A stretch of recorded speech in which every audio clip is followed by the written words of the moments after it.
ربكما تكذبان يا معشر الجن والإنس إن استطعتم أن تنفذوا من أقطار السماوات والأرض فانفذوا لا تنفذون إلا بسلطان. الحمد لله رب العالمين والصلاة والسلام على الرسول الكريم سيدنا ونبينا محمد وعلى آله وأصحابه أجمعين وعلى المسلمين والمسلمات وعلى كل عباد الله الصالحين. أتقبل الله الحمد لله. ọba tó fún wa láǹfààní láti tún wá sí orí ètò láti wá bá wa sọ díẹ̀ nínú ọ̀rọ̀ Ọlọ́run tá à ń sọ fúnra wa àti ẹ̀kọ́ gẹ́gẹ́ bí wípé sha'ru Ramadan sha'ru rahma oṣù àánú ni wa sha'ru al-ilmi oṣù mímọ́ ni wa sha'ru taqwa oṣù bẹ̀rù Ọlọ́run ni wa sha'ru durus oṣù tí èèyàn máa kẹ́kọ̀ọ́ gbogbo ẹ̀ náà ló papọ̀ sínú oṣù Ramadan. Ramadan ni wá ń lọ díẹ̀díẹ̀ náà nù ni Olúwa Ọlọ́run dákun jẹ́ pẹ̀lú ẹni tí ó bá wọn gbà á járí ká sì rí ìyọ́nú Ọlọ́run nínú oṣù náà lọ́la la ilaha illallah Muhammad rasulullah sallallahu alayhi wa sallam. Ìkẹ́ẹ̀kẹ́ Ọlọ́run kó máa bá aṣíwájú wa ọ̀gá pátápátá tí ń jẹ́ Muhammad sallallahu alayhi wa sallam àti gbogbo àwọn mùsùlùmí lọ́kùnrin àti lóbìnrin àti gbogbo àwọn èèyàn rí tí wọ́n ti lọ. Olúwa Ọlọ́run dákun bá wa ṣàlékún kẹ́gẹ́ fún wa. wọ́n á ṣíjú àánú wa wá náà lọ́la la ilaha illallah Muhammad rasulullah sallallahu alayhi wa sallam. so àwa ṣàdúrà fún àwọn àfáà wa tó jásí pé àwọn náà ni wọ́n sọ mímọ̀ di fáàrí látòrí Mawlana Sheikh Adam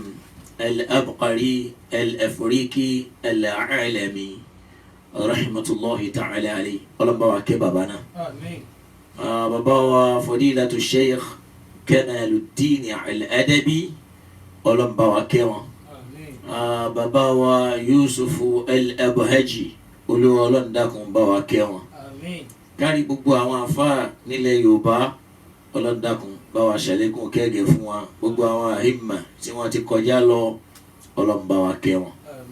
nílùú Ìlọrin ni o, nílùú Ìbàdàn ni o, Ìwó ni o, Òṣogbo ni o, Ọ̀yọ́ ni o, títí dẹ̀pẹ́ gbogbo bí yóò mú táwọn àfáà náà tí wọ́n ti ṣe gbìyànjú tí wọ́n fi jáde kúrò láyé tí wọ́n fẹsẹ̀ ẹ̀sìn rinlẹ̀ tí wọ́n sì ṣe dáadáa. Olúwa Ọlọ́run dákun bá wa fàlìjánà ṣe sàárà fún wọn. bàbá wa aládàáyẹrí Maulana Sheikh Mustapha Zaghlulu Zanusi rahimahullahu ta'ala gbogbo àwọn tá a wá kálẹ̀ Olúwa Ọlọ́run dákun má jẹ́ kẹ́yìn wọn bàjẹ́. khasatan aládàáyẹrí ló ti wáyà yẹn Maulana Sheikh Muhsin Edu Ọlọ́run bá wa kẹ́ wọn. Fadilatu Sheikh Abdulatif Yamuni Ọlọ́run bá wa kẹ́ wọn. Fadilatu Jirjis Idris Ọlọ́run bá wa kẹ́ wọn. bàbá wa kó máa dán, bàbá wa aláṣepọ̀, bàbá wa lókè pọ̀ṣù, kárí gbogbo àwọn bàbá gúnrégé, bàbá wa tí wọ́n lọ kẹ́yìn náà, bàbá wa Kọ́láwọlé, bàbá dáadáa, bàbá àlùbáríkà Ọlọ́run bá wa ṣíjú àánú wò wọ́n. bàbá wa láńríwájú Ọlọ́run bá wa ṣe dáadáa fún wọn náà. gbogbo wọn náà Ọlọ́run bá wa kẹ́ wọn pé rahmatullahi alayhi ajma'ina. rahmatullahi alayhi ajma'ina. Ọlọ́run bá wa pa ogun wọn pọ̀ kẹ́ o. la ilaha illallah. ọ̀rọ̀ tá ń bára wa sọ tá a fi ń dára wa lẹ́kọ̀ọ́ náà ni a sọ̀rọ̀ nípa azina ọ̀ṣọ́. a sì ti ṣàlàyé ọ̀rọ̀ oríṣiríṣi lórí ẹ̀. wọ́n á béèrè wípé ọ̀ṣọ́ wo lọ̀ṣọ́ ọkùnrin, ọ̀ṣọ́ wo náà sì ni ọ̀ṣọ́ tóbìnrin. torí pọ́kùnrin a máa ní ọ̀ṣọ́, obìnrin náà sì máa ní ọ̀ṣọ́. nínú ọ̀ṣọ́ ńgbà míì a máa pa akọ àtabo, a máa pa wọ́n pọ̀ níjọ́ mi a máa yà wọ́n lápẹẹrẹ ìmúra obìnrin lù mí ìmúra ọkùnrin lù bòmí ni sùtá máa fi máa wípé taghayyurul fatwa bitaghayyuril azman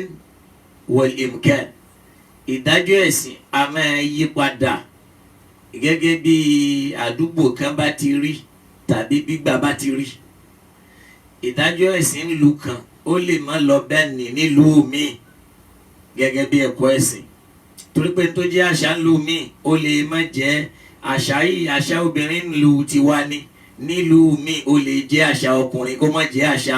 tóbìnrin ṣe lápẹẹrẹ tá a bá wo àwọn Europeans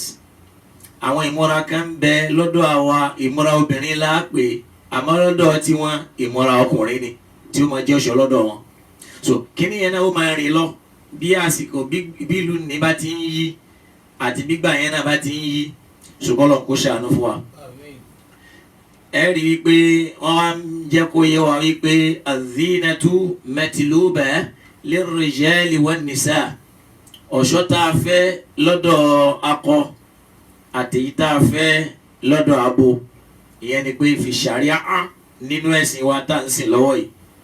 kama qala ta'ala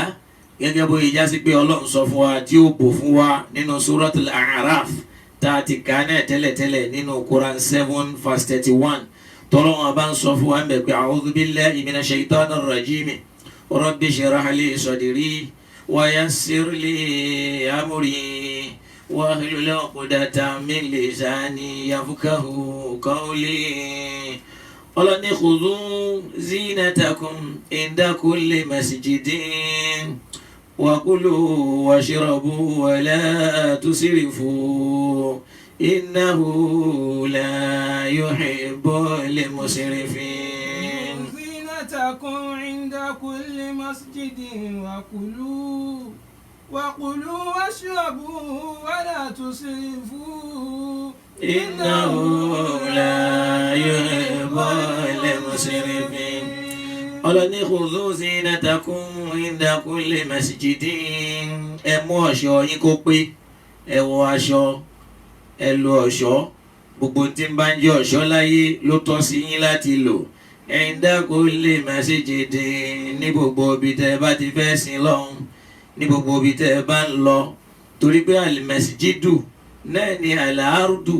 ilẹ̀ ibi tá a ti máa sìn lọ́hùn àyè ibi tá a ti máa sìn lọ́hùn ọlọ́wọ́n ọba ò ṣe ká ṣe ọ̀ṣọ́ léèwọ̀ lọ ilé ìjọsìn lọ mọ́ṣáláṣí ó tún wá ní wakulu washrabu ẹ máa jẹ kẹ́sì máa mú wala tusrifu àmọ́ ẹ má jẹ kọjá àlà ẹ sì má mú kọjá àlà ìyẹn fi hàn yí pé ìjẹ ìmu ọlọ́wọ́n ọba gbà wá láyè ká jẹ ọlọ́run bá gbà wá láyè ká máa mú àmọ́ ní tó fi síbẹ̀ ni pé wala tusrifu ẹ má jẹ àjẹpara ẹ sì má mú àmupara torí pé ìjẹ àjẹpara ìjàjẹ àmupara máa kó bá láfíà ara ló fi ní kulu washrabu wala tusrifu innahu la yuhibbul musrifin. kulu ẹ jẹ ìwọ̀nba tó bá yẹ kẹ́ ẹ jẹ wàṣíràbù ẹmu ọba tó bá yẹ kẹ́ ẹ mú tí ń bá ń jẹ́ halali wàlá tusrifu ẹ má jẹ nǹkan tí ò dáa wàlá tusrifu ẹ má mú nǹkan tí ò dáa torí pé apànìyàn ìnákúnà iná apànìyàn innahu la yuhibbul musrifin. ọlọ́run bá kò fẹ́ràn ẹni tí ń bá ń lo nǹkan nílòkulà tí ó lò bí apà ẹni tí ò ní lè lo nǹkan dáadáa kò lè mánéjì jíjẹ kò lè mánéjì mímu yóò kàn bàjẹ́ náà ni. Innahu la yuhibbul musrifin. ọlọ́run ọba yìí máa ń fẹ́ràn arú ẹni tí ń bá ń lo nǹkan lòkulò tí ó kàn lo bí ìgbà tó já sí pé ọlọ́run kan ló ṣe fún un. naam afawa Ahmed nínú masnadu wọn tá a bá lọ kà á àdìsù afawa Amru bunu Shu'aib ọgbà àdìsí ni wá lọ́dọ̀ bàbá wọn náà sì gbọ́ àdìsí ni lọ́dọ̀ jádù wọn lá nàbí wa Muhammad sallallahu alayhi wa sallam sọ wípé wọn lá nàbí sọ pé kulu washrabu wa tasaddaqu min ghayri mukhila wala saraf kulu washrabu min ghayri mukhila wala saraf. ó là Nábì sọ yìí pé kulu ẹ máa jẹ tó ṣe déédéé ntọ́lọ́wọ́n bá wí ẹ máa mu tó ṣe déédéé ntọ́lọ́wọ́n bá wí watasaddaqu kẹ́sì máa tọrẹ àánú. èyí túmọ̀ sí pé kò sóore lára ẹni tí ń rí jẹ tí ń rí mu tí ò wá lè tọrẹ àánú fáwọn tí ò rí jẹ tí ò rí mu. gẹ́gẹ́ bí jásí pé Jábìrù bun Abdullahi radiyallahu ta'ala anhu ó lẹ́nìkan bí Ànábì léèrè wípé ayyal islami khayrun pé islam wo ló dáa jù nínú islam téèyàn máa ṣe. ó lá Ànábì fún lésì ní wípé an tut'ima at-ta'ama wa takra'u as-salamu ala man 'arafta wa man lam ta'rif. ó lá Ànábì sọ pé islam tó dáa láyé náà ni tut'imu at-ta'ama máa fáwọn èèyàn ló ń jẹ́ẹ́jẹ́ lẹ́yìn pé òun fáwọn èèyàn ló ń jẹ́ẹ́jẹ́ takra'u as-salam ala man 'arafta wa man lam ta'rif wa máa sálámà fáwọn tó mẹ́rí àtàwọn tó mẹ́rí. ìyẹn tó wáyé pé máa fún àwọn èèyàn ló ń jẹ wá máa kí ẹni tó mẹ́rí àtẹni tó mẹ́rí. lónìí àwọn mùsùlùmí ò rí bá ní mùsùlùmí ò rí yàn pé mùsùlùmí ni lágbájá yóò tún máa fojú wò pé kò ní rúgbọ̀n tàbí ṣòkòtò rẹ̀ ò fò sókè bẹ́ẹ̀ ni nígbà tó wá sálámà sí kò ní dáhùn. Ànábì dẹ̀ sọ fún wa yìí pé ẹ máa sálámà sẹ́ni tẹ́ ẹ mẹ́rí àtẹni tẹ́ ẹ mẹ́rí. so Ọlọ́run dákun kó kọ́ wa máa ṣe ń bẹ̀. Ànábì ní kulu washrabu ẹ máa jẹ ẹ máa mu watasaddaqu ẹ sì máa tọrẹ àánú. Ọlọ́run jẹ́ pẹ̀lẹ́ ní tí ó máa tọrẹ àánú. tẹ́ bá délé ẹlòmíì oúnjẹ oṣù mẹ́fà ń bẹ́ẹ̀ ó sì ti bàjẹ́ wọ́n tún padà kú dànù náà ni tí ò sẹ́ni tí ó jẹ. ó ní min ghayri mukhila tí ò ní mú mukhila dání tí ò ní mú tọ̀ èèyàn ń ṣe fáàrí tàbí èèyàn ń ṣe gbéraga wala saraf tí ò sì ní mú à ń lò nílòkulò tàbí ká lò ó kábàájẹ́. ó ní fa inna Allaha yuhibbu an yura atharu ni'matihi ala abdihi. ó ní nínú tọ́lọ́wọ́n bá máa ń fẹ́ràn ní kó máa rí orí pa in tó da lára ẹ̀dá rẹ̀. nínú tí máa dùn mọ́lọ́ ni pé an yura ala abdihi atharu ni'matihi kó máa rí káwọn èèyàn máa rí lára ẹ̀dá rẹ̀ pé Ọlọ́run ọba ṣoore fún un. lẹ́ni ìrísí àwa mùsùlùmí kò jọ pọ́lọ́run ṣoore fún wa wọn èé rí dẹ̀ra Ọlọ́run lára wa ńgbẹ́ ẹlòmíì bá dọ̀tí tí ò ṣe é rí tí ò dùn wò Ọlọ́run ọba tó ń fẹ́ bẹ̀ ni pé ó fẹ́ ká dùn wò. afọwọ́ Ibn Abbas radiyallahu ta'ala anhu àwọn sọ fún wa wípé káṣọ̀ṣọ́ àtọkùnrin àtobìnrin náà ló tọ́ sí. wọ́n wá ń sọ nínú ìbára àwọn kan wípé inni la uhibbu an tatazayyana lil marha kama uhibbu an tatazayyana li. wọ́n ní mo fẹ́ràn inni la uhibbu wọ́n ní tí máa dùn máa wọ́n táwọn fẹ́ràn ni an atazayyana lil marha kí n máa ṣọ̀ṣọ́ fún ìyàwó mi pé nígbà tí ìyàwó mi bá múra tán kí n sọ fún pé rárá ó kú báyìí gèlè eléyìí ìwé báyìí ìbọrùn eléyìí lò báyìí ṣòro eléyìí kò tí ì dáa tó eléyìí ní kó o lò wọ́n láwọn fẹ́ràn bẹ́ẹ̀. wọ́n ní báwọn tí wọ́n fẹ́ràn bẹ́ẹ̀ nìna ó ní kama uhibbu an tatazayyana li al-marha bẹ́ẹ̀ náà làwọn náà fẹ́ràn ṣé pé táwọn bá múra tán kóbìnrin máa sọ fáwọn yìí pé fìlà tẹ́ ẹ dé yìí ẹ mọ́tẹ́ báwọn ẹ yọ eléyìí kúrò ẹ tún eléyìí ṣe ẹ mí eléyìí sí. ká lè kọ́kọ́ fi mọ̀ pé láàrin àwọn sahabatul kiram radiyallahu ta'ala anhum ajma'in àwọn náà wọn àkóyọ à ń ṣọ̀ṣọ́ kádùn orí kádùn wò wọn àkóyán rẹ̀ wọn àkó kéré. ó ní ìdí ni pé tó já sí pé ọkọ ńlá ti máa múra fún ìyàwó kíyàwó náà sì máa tún múra ọkọ rẹ̀ ṣe. ó ní tó fà á ni pé Ọlọ́run sọ fún anal Qur'an pé la unna mithlu alladhi alayhinna bil ma'ruf. irú ẹ̀tọ́ tí ń bẹ fọkùnrin náà làwọn obìnrin náà ní tó bá débi nǹkan tó dáa pé kọ́kọ́ ṣe dáadáa síyàwó kíyàwó náà sì ṣe dáadáa sọ́kọ. ó ní àmọ́ walirrijali alayhinna daraja àmọ́ Ọlọ́run ó fún ọkùnrin ní ipò lórí wọn yìí pé èyí tọkùnrin bá fẹ́ nìkan náà òun ló gbọ́dọ̀ rinlẹ̀. àyà níwà ní Suratul Baqara àyà 228 èyí tá à ń pè ní chapter 2. bákan náà bó ṣe wá lẹ́tọ̀ọ́ sẹ́ni tó wà nílé ọkọ láti máa dùn rí fọ́kọ rẹ̀ kó máa dùn rí fún ìyàwó ẹ̀ kọ́kọ́ náà máa dùn rí fún ìyàwó kíyàwó náà máa dùn rí fún ọkọ. bẹ́ẹ̀ náà ló ṣe lẹ́tọ̀ọ́ sẹ́ni tó jásí pé ní ghayru mutazawwija òun náà tí ì lọ́kọ òun náà gbọ́dọ̀ máa múra dáadáa an tatazayyana bima yuraghibu al-khitaba in tí ó máa ṣe àwọn èèyàn lójú kòkòrò tí wọ́n fi sọ pé arábìnrin ń wù mí mo fẹ́ fẹ́. Obìnrin tí ò tí ì lọ́kọ náà òun náà gbọ́dọ̀ gbìyànjú, kì í ṣe pé kí wọ́n á ní kó lọ máa wọ aṣọ tí ò dáa kó máa hùn àwọn míì inú àwọn ọmọ ẹ̀yẹ́sìn bí mi bá kọjá lára yín ẹ wò tọ̀ kí ló dé, kò ní dùn rí kò ní dùn wò. Ọkùnrin ò wá ní tètè dúró pé òun fẹ́ pé gbélé ń ta sí pé yóò bá sọ̀rọ̀. Ẹni tí ò tí ì lọ́kọ nínú sharia Islam náà ṣe lójú kòkòrò pé an tatadayyana bima yuraghibu al-khitaba fiha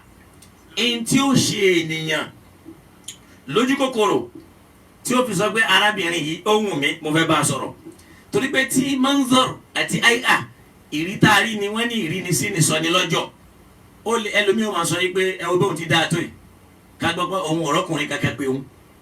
Ó ṣeé ṣe kó jásí pé àlébù kan ń bẹ lára rẹ̀ tí ò fún nítọ́jú. Yóò wá máa rojọ́ tí ò sì ní jẹ́ kádàrá Ọlọ́run yóò máa lẹ́ mọ́ kádàrá. Lápẹẹrẹ wọ́n lẹ́nìkan jalè láyé Umar radiyallahu ta'ala anhu. Ń gbọ́ wá jalè Umar radiyallahu ta'ala anhu wa ń bilé rẹ̀ yìí pé lima saraqt èyí ṣe tó fi jalè. Ó ní qaddara Allahu dhalika Ọlọ́run ló kádàrá kó ń jalè. Ma sha'a fa'al in tó bá wọn lọ́lọ́run sì máa ṣe. Umar sọ wípé idribuhu 30 sawtan laqad bihi ala Allah. Ẹ lù ní bílálà 30 nítorí pé ó parọ́ mọ́ Ọlọ́run. Làwọn kan ní pé ó parọ́ mọ́ Ọlọ́run torí pé ó ń sọ yí pé Ọlọ́run ló ní kó ń jalè. Ṣé kò tí ì gbọ́ tọ́lọ́run bá sọ fún wa yí pé as-sariqu was-sariqa faqta'u aydiyahuma. Ọlọ́run tó sọ fún wa yí pé àti ẹni bá jalè lọ́kùnrin àti lóbìnrin ẹ lọ gé ọwọ́ wọn. Wọ́n lẹ́yìn tẹ́ ẹ bá lù ní bílálà 30 tán thumma qta'u yada lẹ́yìn náà gẹ́ ẹ̀ṣẹ̀ wá gé ọwọ́ rẹ̀ kó jalè ó parọ́ mọ́ Ọlọ́run. Ṣèyẹ́ fi hàn yí pé gbogbo ń tà ń sọ pé kádàrá náà kọ́ ni kádàrá ń gbà mí èmi ń bẹ tó já sí pé àfọwọ́fà ni. Obìnrin tí ò tí ì lọ́kọ òun náà lẹ́tọ̀ọ́ kó ṣe fashion kó burẹ́wà kó tọ́jú ara rẹ̀ kóun náà tún rẹ̀ ṣe kó dùn orí lójú àwọn èèyàn. Tá a bá lọ ka ìtàn ìgbésí ayé arábìnrin kan wọ́n ń pè ní Subayya táwọn yìí ọmọ àfáwà al-Harithu ni al-Aslamiyya nínú àwọn sahaba al-kiram kọ́lọ̀ bá wa yọ́nú sí. Wa kanati ta'ata Sa'ad bin Khawla abẹ́ Sa'adu ọmọ Khawla ló wà. Ìyẹn fi hàn pé Sa'adu ọmọ Khawla ni ọkọ rẹ̀ nígbà tó wà láyé radiyallahu anhuma Ọlọ́run bá wa yọ́nú sáwọn méjèèjì. Àmín. Falamma tuwuffiya àmọ́ nígbà tí ọkọ rẹ̀ wá kú a sì máa yí pé tọ́kọ èèyàn bá kú yóò ṣopó tí ó bá sì ṣopó yóò lo oṣù 4 àtọjọ́ 10. Àmọ́ tóbìnrin yẹn bá wà nínú oyún tọ́kọ rẹ̀ kú lánàá tó bímọ ńjọ́ kejì irú èyí ni kò ní ṣopó mọ́. So ìyàwó yìí ńgbà ọkọ rẹ̀ kú wa wada'at ma fi batniha ó wá bí ọmọ tí ń bẹ nínú rẹ̀ tó sì já sí pé oṣù 4 ni ó tí ì pé. Tatajammal lòun náà bá bẹ̀rẹ̀ sí ní ṣẹwà ló bá tọ́ nǹkan sójú ló tọ́ làlí bí àwọn èèyàn ti máa tọ́ sọ́wọ́ tí wọ́n máa tọ́ sẹ́sẹ̀. Kí ló sì bá tó fi ṣe bẹ́ẹ̀? Tatajammalu wa tarju nikah torí pé òun náà ń rọkàn yí pé kóun rí èèyàn pé òun láti fẹ́ òun. Obìnrin tí ń bá ń wọ́kọ òun náà gbọ́dọ̀ múra kó tún ra rẹ̀ ṣe kì í wá ṣe pé kó máa rìnrìn olóòórùn kó máa rìn ìdọ̀tí kó ní Islam ò fẹ́ kéèyàn múra dáadáa rárá o. Ọlọ́run sọ fún Ànábì pé wa thiyabaka fatahhir aṣọ tó bá wọ̀ jó máa mọ́. Ànábì sallallahu alaihi wasallam jẹ́ kó yé wa yí pé an-nadhafatu min al-iman ká ṣe ìmọ́tótó lára àgbàgbọ́ ni. Ìyẹn fi hàn yí pé gbogbo ẹni tí ò bá ní ìmọ́tótó láyé kò ní ìmánì nù ni Ọlọ́run já ní ìmánì. Ìtàn arábìnrin tá à ń sọ yìí ó wà nù Sahihu Muslim nínú rẹ̀ wà ń bẹ ó dẹ̀ wà ń bọ̀ mi. Subayyatu ta'ata al-Aris ọwọ́ ni anna kanati ta'ata Sa'd bin Khawla gẹ́gẹ́ bá ti wí ìyàwó Sa'd ọmọ Khawla ni fatuwuffiya anha zawjuha ọkọ rẹ̀ wá kú fi hujjatil wida nígbà àjìtá nàbí ṣe kẹ́yìn. nígbà tọkọ yìí wá kú wa kana badiriyan ọkọ rẹ̀ ni ó jẹ́ kan nínú àwọn tí wọ́n jagun Badari lẹ́yìn Ànábì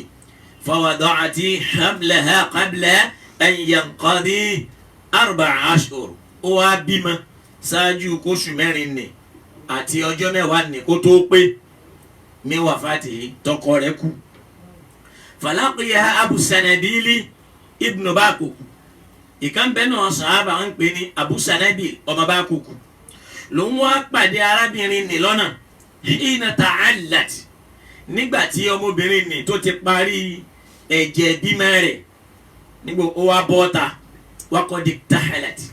arábìnrin tá à ń sọ yìí ó ṣoge sójú ó tọ́ nǹkan ó sì kú nǹkan waqtanabat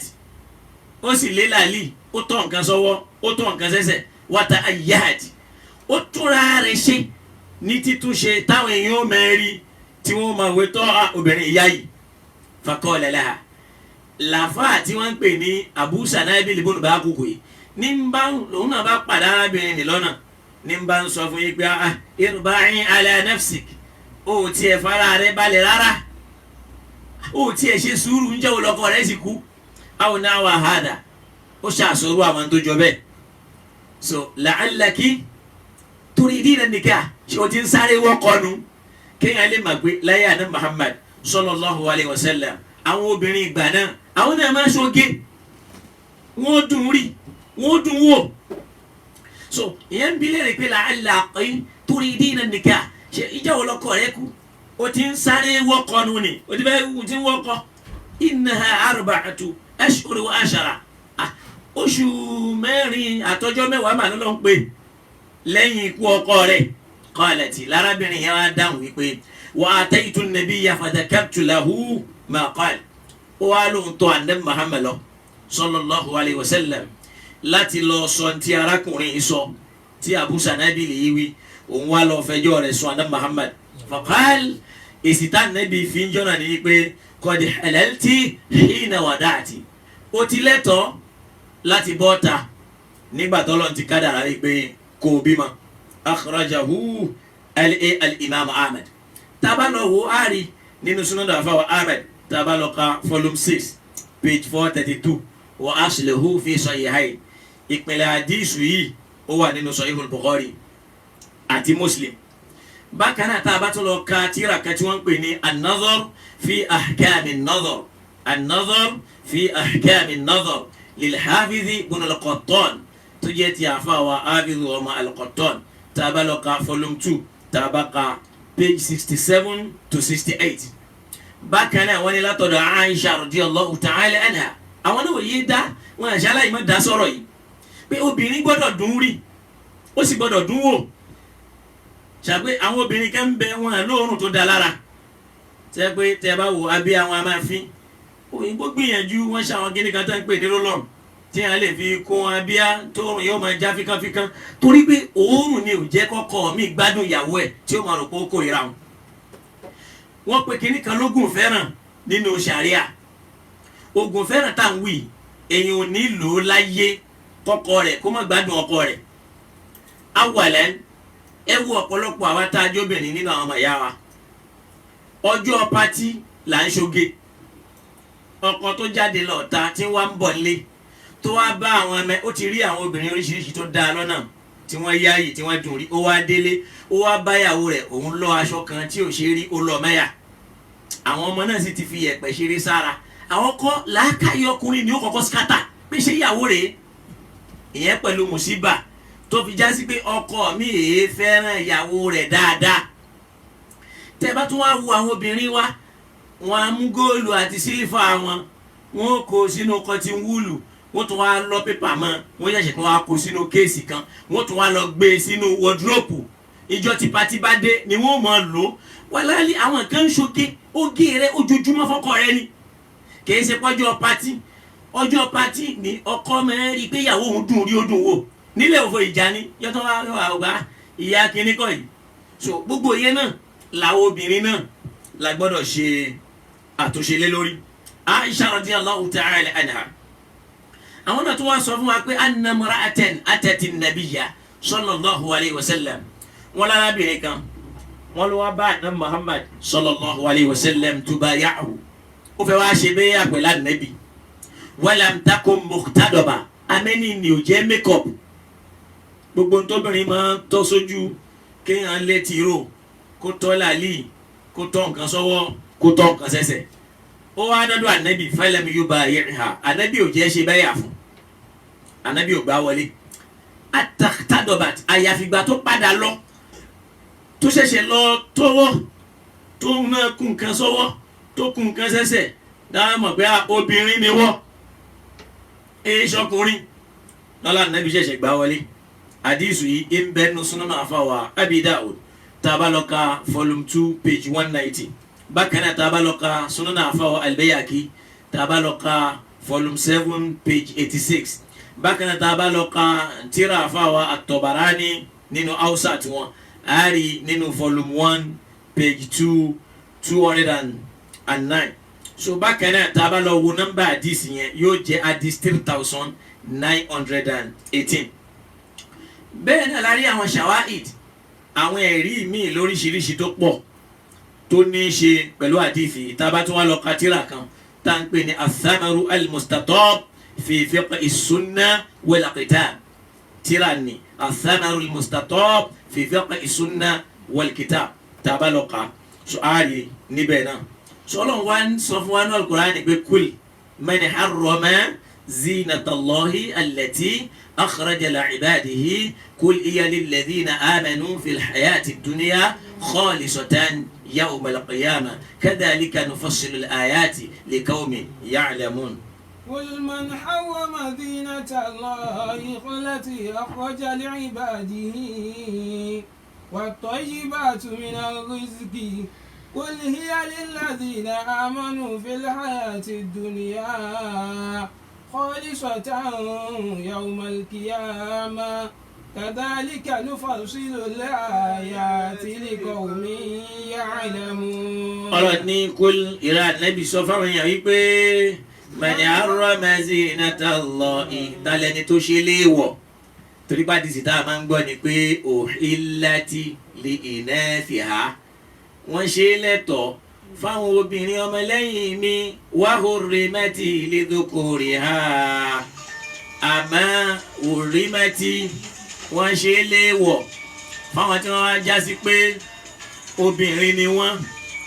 nínú àwọn ọmọ lẹ́yìn mi wọ́n ṣe léèwọ̀ fáwọn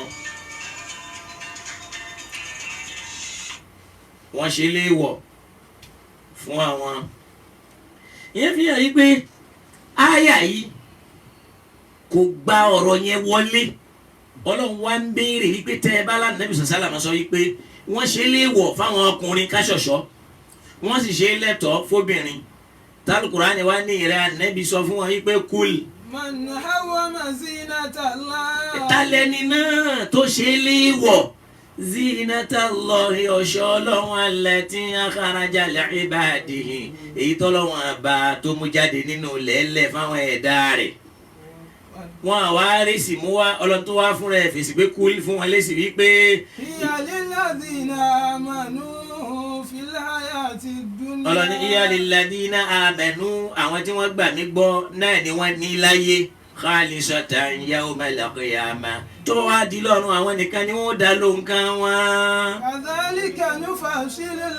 ayati liqaumin ya'lamun. ọlọ́run láwọ ọlọ́run nufassilul ayati a máa fọ́ àwọn ọ̀rọ̀ wa sí wẹ́wẹ́ àwọn àtọ́ka wa tá a bá mú wa àwọn àwáwí wa liqaumin ya'lamuna fáwọn tí wọ́n bá fẹ́ mọ̀ ń pẹ̀ ọlọ́run dákun wá síjú àánú wa. ìyẹn dúró bẹ́ẹ̀ afọwọ́ Ibn Mas'ud radiyallahu ta'ala anhu qal wọn láfàwọn ọmọ Mas'ud sọ fún wa yìí pé òun gbọ́ lẹ́nu ànábì wa Muhammad pé la yadkhulul janna man kana fi qalbihi mithqala dharratin minal kibr wọn lànàbì ni kò ní wọ àlìjẹ́nà o ẹnikẹ́ni téyì tó bá ma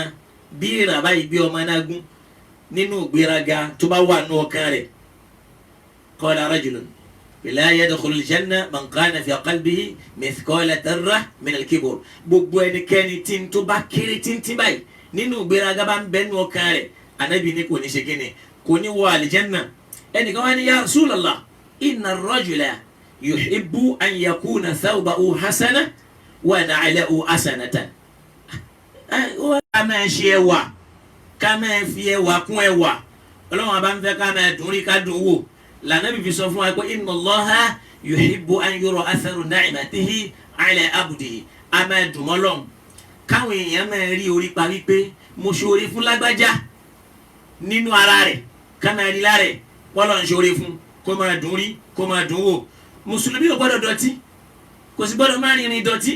ọlọ́run dákun bò wá láṣìírí ká lè rówó fi ṣègbésí ayé wa. àdìsí ni ó wà nù Sahihu Muslim tàbá lọ kà tàbá tó lọ ka àdìsí mi lọ́dọ̀ àfàwà Abil Ahwas yóò ní an abihi ẹ rí i pé a ti mú àwọn ọ̀rọ̀ Kùránì wá dáadáa láti bí ìjẹta ọjọ́ márùn-ún tá a ti ń bá ọ̀rọ̀ yẹn bọ̀ wá. bàbá wa Abil Ahwas ó lóun gbọ́ lẹ́nu bàbá òun qal ó ní ataitu nabiyya ó lóun lọ sọ́dọ̀ ànábì wa Muhammad sallallahu alayhi wa sallam fi thawbin dunin pẹ̀lú aṣọ kan tó yẹpẹrẹ ẹ gbọ́ ó lóun dọ́dọ̀ ànábì njọ́ kan fi thawbin dunin pẹ̀lú aṣọ kan tó yẹpẹrẹ faqal ànábì wa ń bi léèrè yìí pé alaka malun ṣé ò lówó lọ́wọ́ ni torí pé ànábì mà pé ó lówó faqala na'am ṣé ò lówó ó ní bẹ́ẹ̀ ni mo lówó ànábì tún wá bi léèrè pé min ayyil mal irú owó wo náà lówó ni níbo ló ti ṣiṣẹ́ rẹ̀ ó ní qad atani Allahu min al-ibli wal-ghanam wal-khayl wal-raqiq ọlọ́run ṣíjú àánú wò mí mò ń sin ràkúnmí mò ń sin àgùntàn mo dẹ̀ ń sin màálù mo tún ní àwọn oko bẹ́ẹ̀ anabi wa fún lẹ́sìn yìí pé fa idha ataka Allahu mala falyura atharu ni'matillahi alayka tọ́lọ̀ ń bá ti fún ẹ lówó jẹ́ káwọn èèyàn rí orí pa ìdẹ̀ra ọlọ́run jẹ́ ká rí lára rẹ̀ ẹgbọ́n tá anabi sọ fún pé fa idha ataka Allahu mala nígbà ọlọ́run bá ti fún ẹ lówó báyìí falyura atharu ni'matillahi alayka jẹ́ káwọn èèyàn máa rí orí pa ìdẹ̀ra ọlọ́run pé ọlọ́run ṣoore fún ọ má jẹ́ ká máa wò pé báfa alágbájá ṣe sin lọ́hùn tó ọlọ́run ò dẹ̀ kẹ́ wọn o tún fẹjọ́ ọlọ́run ọba sún káàkiri lọ́nà tí ò dánu wa karamati jẹ́ ká rí àpọ́nlé ọlọ́run jọ́ ní lára ẹ̀ kò sí láì fi kí mùsùlùmí wọṣọ tó dáa kó wò yìí tó yáyì kó lo mọ́tò tó yáyì kó lo nǹkan àgùn tó yáyì lódiwọ̀n tí ò bá lọ ṣe 419 tí ò pààyàn lẹ́kún tí ò sì bàyàn nú jẹ́ akhrajahu Abu Dawud wa Nasa'i tá a bá lọ wo àdìfì àfáwà Abu Dawud àti Nasa'i ló gbà wá ẹ̀rí tí wà sí yẹn fi rọra rí báyìí lónìí pé alhamdulillah ọlọ́kọ̀ fún mi lálàáfíà ó fẹ́ rẹra díẹ̀ bí mo ṣe ọ̀rá mu yẹn tí ìbáyìí pé bóyá àánú Ọlọ́run ni ó ṣeé ṣe ká máa láǹfààní àti ṣe lónìí bọ́ alhamdulillahi rabbil alamin. so aksamu zina wọn á pín ọ̀ṣọ́ sáwọn iye ọ̀nà mẹ́ta tá a bá ṣọ̀ṣọ́ nínú ẹ̀sìn wọ́n wá ní ọ̀ṣọ́ alákọ̀ọ́kọ́ azinatu al-khuluqiyya azinatu al-khuluqiyya ọ̀ṣọ́ ìwà àti àdámẹ́nìyàn ọlọ́run tó ní wá dá wa ó dá wa lénìyàn ó sì fún wa níwà tí kò máa wò ẹ wà péjúwe àwọn àfa kan rìnrìn tí ò dáa ó ń hùwà tí ò dáa ó ń ba tèèyàn jẹ́ kìí ṣe pé nítorí pé ó kéwú àbí nítorí pé ó jẹ́ àfa àmọ́ ní títorí àdámẹ́ rẹ̀ nǹkan mẹ́ta ní máa bá ẹ̀dájà àti òfin ní sinmi láyé wọ́n ń pe kíní kan ní tabi'atu el-marad àwọn àárẹ̀ kan ń bẹ àdámẹ́ lómi àṣà ẹlòmíì ni pé bẹ́rù bá pọ̀ lọ jàrá kò kọ̀ láti ha agbárí kó sì pọ̀ ọ́lẹ̀ kó sì máa lọ tiẹ̀ tí ó máa jẹ́ àdámẹ́ rẹ̀ tí ó sì dá tabalá ní mánéjì ẹ̀ yóò kórìíra yín ẹ̀yin náà kórìíra ẹ̀ ti máa padà máa rẹ̀ ni. so ẹlòmíì ìdílé yìí á máa rí fasadu suhba àwọn èèyàn kéèyàn ló bá rìn ló ṣàkóbá fún á dẹ̀ máa rí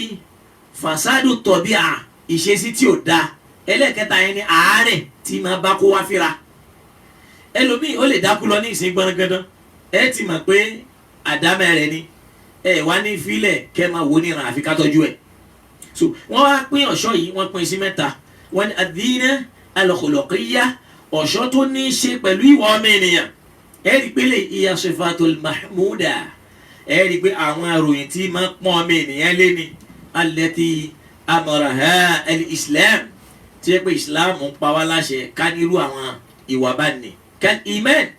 bí ká gbọ́ Ọlọ́run gbọ́ wattaqwa bí ká bẹ̀rù Ọlọ́run wasabr bí ká ní sùúrù walhilmu bí ká lámúmára walkaram bí ká láàánú washaja'a bí ká lákì àti bẹ́ẹ̀ bẹ́ẹ̀ lọ. Gbogbo èèyàn kọ́ ló lákì tẹ́ padà máa rẹ̀ ni, gbogbo èèyàn sì kọ́ ló láàánú tẹ́ padà máa rẹ̀ ni, gbogbo èèyàn náà sì kọ́ ló ní sùúrù, gbogbo èèyàn kọ́ ló lámúmára. Ọlọ́run a máa fi irú wà yìí ọ̀ṣọ́ kan nìyẹn lọ́tọ̀. Wọ́n ní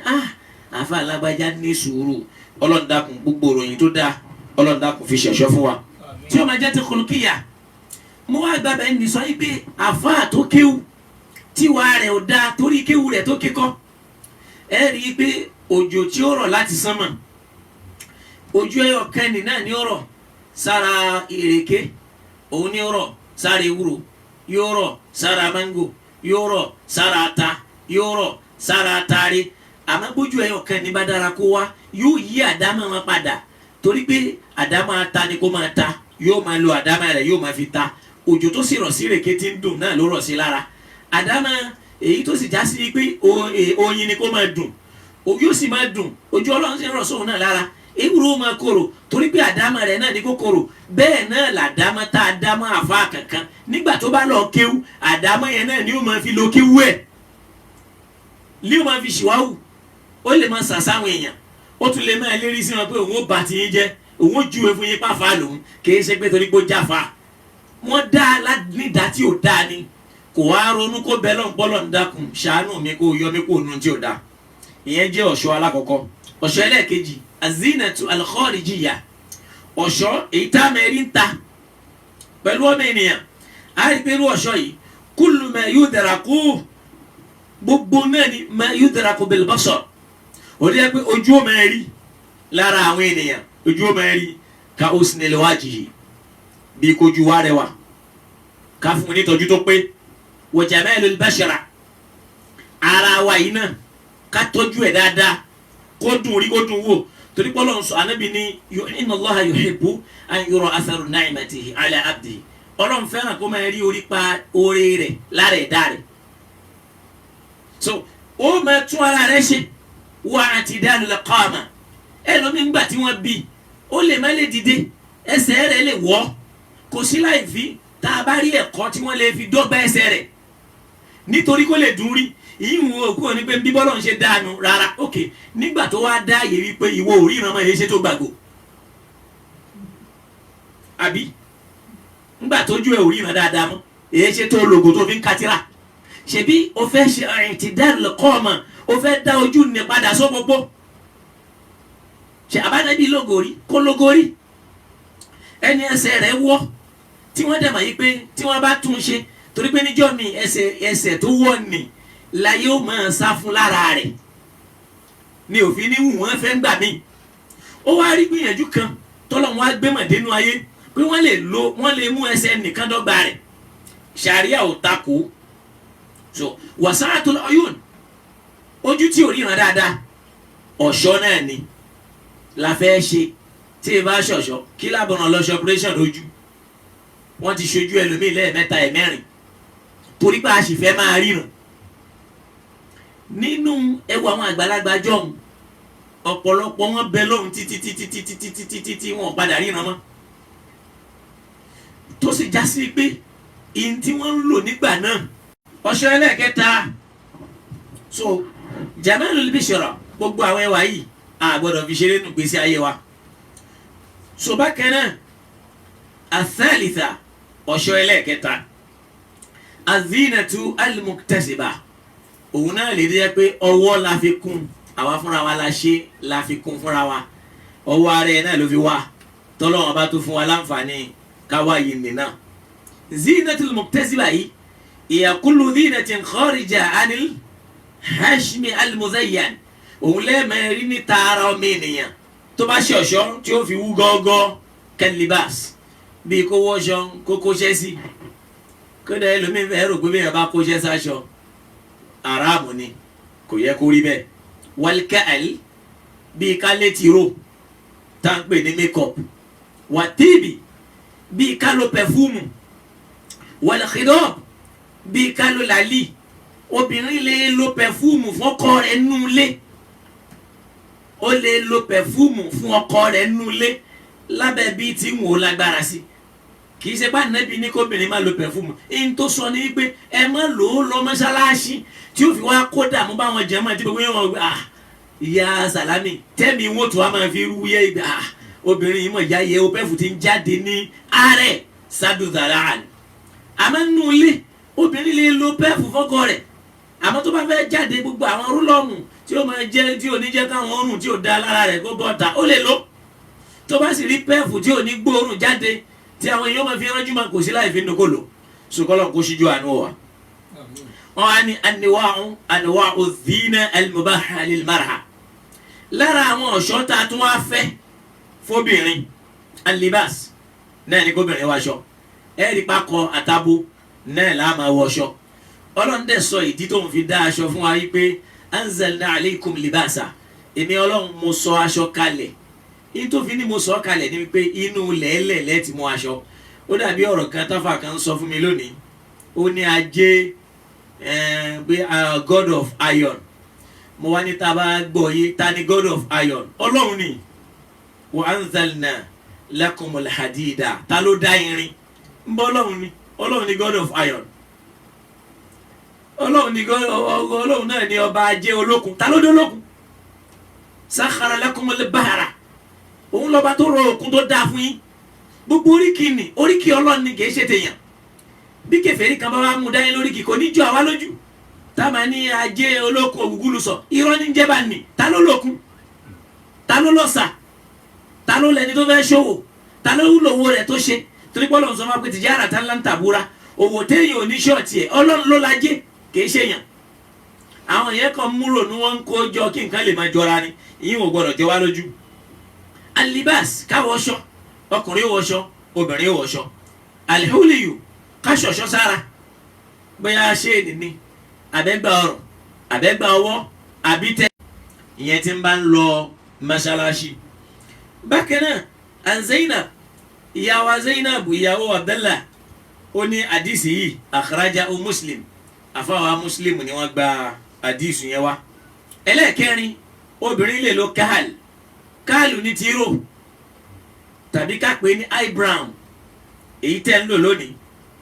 tàbí àwọn maquillage gbogbo àwọn tá a fi ń tọ́ ojú tá a fi ń tọ́mú tó sì jóbìnrin mingeri israfin tí ò ní mú israfu dání tí ò dẹ̀ ní mú mọ̀kílà dání gbéraga tí ó fi wá pọ̀ jù tó lù wá rẹ̀ ó fi dàbí òkú tí ó máa pé ṣé wọ́n yàn bá mú eléyìí ni kò gbọ́dọ̀ pọ̀ jù àmọ́ kò sí láì fi nínú kó lò yóò lo tírò alakidọ́ọ̀bù yóò lo làálì náà ló sì di pẹ́ǹtì tá a bá wo ìmọ̀ ń dàgbà sókè ni bó tiẹ̀ já sí pé àwọn àfáà kan ó máa sọ yìí pé èèyàn ò lè lò àmọ́ ara kọ́ lẹ̀ tó sọ bẹ́ẹ̀ kọjá pé rònú àwọn afẹ́sìn ni. tẹ̀sírí usari ras kóbìnrin tún rẹ̀ ṣe kó túnrun ṣe kó ṣe lọ́jọ́ wọ́tàndínfì kó ṣe mọ́tótó ẹ̀ lẹ́ni làwọn èèyàn ń sọ fáwọn obìnrin yìí pé wọ́n lè fi rìláìsà sírun ṣé rìláìsà jẹ́ haramu ni tó sì jásí pé tí wọ́n bá fi sí àwọn kọ́ irun wọn máa bàjẹ́ yóò máa rùn kò ní dáa so ayé ń dàgbà sókè ni kẹ́nìkan wá máa sọ fáwọn yìí pé ẹ má fi rìláìsà sírun òkè ẹbí léèrè pé kí ló ṣe rìláìsà ṣe haramu ni ń bọ́ṣẹ ni wọ́n kó pọ̀ mọ́ra wọn ń bọ́ṣẹ náà láà máa fi fọrí tẹ́lẹ̀tẹ́lẹ̀ kẹ́míkà tí ń bẹ lára sódà ó lágbára ju rìláksà míì lọ torí pé a máa kọ́ ìlú irun sukuda anabuwa Muhammad sallallahu alayhi wa sallam àwọn gan máa ṣe tẹ̀dí hínú ras ìṣerun lọ́jọ́ tí ó kọ́ ìlú tí ó máa dán tí ó máa dún rí tí ó máa dún wò ẹ sì rí orí pa ẹ lọ́dọ̀ àwọn Lárúbáwá àmọ́ lọ́dọ̀ àwọn níbi yẹn bá dán ẹ wà fà àwọn náà tiẹ̀ tún yọ sporting waves sínú irun wọn béèrè pé ṣe ẹ̀ṣẹ̀ ni kó yọ sporting waves sínú ẹ̀ lódiwọ̀n tí o bá ti di ọlọ́wọ́n ba rẹ̀ tí ń sìn lọ́wọ́ tí o sì kọlu gbàgbọ́ rẹ̀. wọ́n lẹ́nìkan wọ ọ̀dọ̀ Ànábì sallallahu alaihi wasallam ọjọ́ kan wọ́n ní sha'iru ras wa lihya irun gbọ́n rẹ̀ rí kóbókóbó takókó irun orí ẹ̀ náà eruku ti bó járí wọ́n lá Ànábì wa ń náwó fún pé ana akhruja pé kó jáde bí ìgbà tá Ànábì ń sọ fún wípé kó lọ́ọ́ tún orí ẹ̀ ṣe ẹni ẹ wá lọ wọ́n wá lọ gẹrun ẹ̀ wọ́n tún ṣe wọ́n tún irùngbọ̀n ẹ̀ náà ṣe nígbà tó wá wọlé padà anabi sallallahu alayhi wa sallam ó wá ní alaysa hadha khayrun min an yahti ahadukum sha'irur ra'si tha'irur ra'si ka'annahu shaytan ṣe lè yóò wá dájú kẹ́nìkan máa bọ́nu yín kí irun ẹ̀ wá rí kóbi bí ìgbà tó já sí pé àṣà ìtọ́nù ló wọlé. Mùsùlùmí láti tún orí rẹ̀ ṣe ó láti tún gbọ̀n náà ṣe kò ní í ṣe kó má dùn rí kó ṣe ní ṣíaṣíá rárá. Ọlọ́run bá fúnra rẹ̀ jamilun ọba tó rẹwà ní yuhibbul jamala ó dẹ̀ fẹ́ràn kéèyàn máa ṣe wà. Mùsùlùmí láti dùn rí òun láti dùn wò àwọn kèfèrí wọ́n dùn rí wọ́n dùn wò wọ́n wá fẹ́ mú máìkì wọ́n fẹ́ bá àwọn èèyàn sọ̀rọ̀ prosperity ìwọ náà wá ní sallu ala nabiyil karim. Àwọn èèyàn nù làákàyè wọn wípé ẹ kọ́kọ́ wo àwọn méjèèjì eléyìí ẹ wo súùtù rẹ̀ bó ṣe dá tó ẹ wo bàtà olùsìláfà eléyìí o a gbọ́dọ̀ tẹ̀lé eléyìí náà pẹ̀lú tó kó bá àwọn àfa torí báwa mùsùlùmí tọ́jú àwọn àfẹ́sìn èyí tó bá sì lówó nínú wọn náà a máa kó dààmú bá ẹni pé ń bo ló ti rí. Yàtọ̀ sí yẹn àwọn tí wọ́n wá lọlẹ̀ lárúbáwá táwọn láǹfààní tí wọ́n rówó tó yẹ kí wọ́n dé kán wá fi owó ran àwọn tí wọ́n ń ṣe dáwà káwọn tó lọ lọ́wọ́ ṣe làwọn dé táwọn ń ba dáwà tí wọ́n jẹ́ àwọn à ń fowó kọ́lé epo wọ́n ń kọ́ sùkúù wọ́n ń fowó dára yẹn káàkiri wọ́n fi ń ṣe business wọ́n wá ń bú àwọn tí dípò lè ní wọn ẹ má fún wọn lówó. Al-Qur'ani dẹ̀ ń sọ fún wa yìí pé falakuta amel akaba òkè kan bẹ tó ṣòro pọn láyé o àmọ́ bí yẹn bá rí òkè náà pọn yóò rojú rí Ọlọ́run láyé àti lọ́run. Wọ́n wá ní kí lókè náà ó ní fa raqaba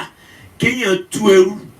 kú olóko ẹrú tí ń jóbìnrin aw ita'amun fi yawmin dhi masghaba àbí ká máa fáwọn èèyàn ló ń jẹ níjọ́ tí bí bá ń pa wọ́n yatiman za maqraba ká máa fáwọn ọmọ tí ò ní bàbá ọmọ òrukàn